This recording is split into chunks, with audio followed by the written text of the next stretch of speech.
তো স্যার শুনেন, আপনি তো ইংরেজি শিক্ষক, আপনি তো সব ইংরেজি জানেন মোটামুটি। তাহলে আজকে আমি আপনাকে 3টি প্রশ্ন করব, তার উত্তর যদি আপনি দিতে পারেন তাহলে ভাববো যে আপনি খুব ভালো একটা ইংরেজি টিচার।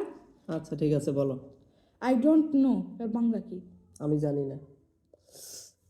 কি টিচার আসলো আমার কপালে যে আই ডোন্ট নো, নো এর ইংরেজি জানেন না। এবার আই বলেন। ডোন্ট নো মানেই হচ্ছে আমি জানি না, এর বাংলা অর্থ হচ্ছে আমি জানি না। আচ্ছা, তার পরের প্রশ্ন, আই ডোন্ট নো এনিথিং। আমি কিছুই জানি না। ছি, এটা আপনি জানেন না? ছি ছি ছি। আরে আই ডোন্ট নো এনিথিং এটার মানে হচ্ছে আমি কিছুই জানি না। ও, আপনি আর বাংলাও জানেন না, কিছুইও জানেন না। তাহলে এবার বলেন, আই অ্যাম অ্যাশ এর মানে আমি গাধা। ছি, আপনি নিজের কথাই স্বীকার করে ফেললেন। আই এম অ্যাশ মানে হচ্ছে আমি গাধা, এর বাংলা হচ্ছে আমি গাধা, এর মানে আমি গাধা না, বুঝলা? দেখেন কি ছাত্র নিয়ে পড়ছি।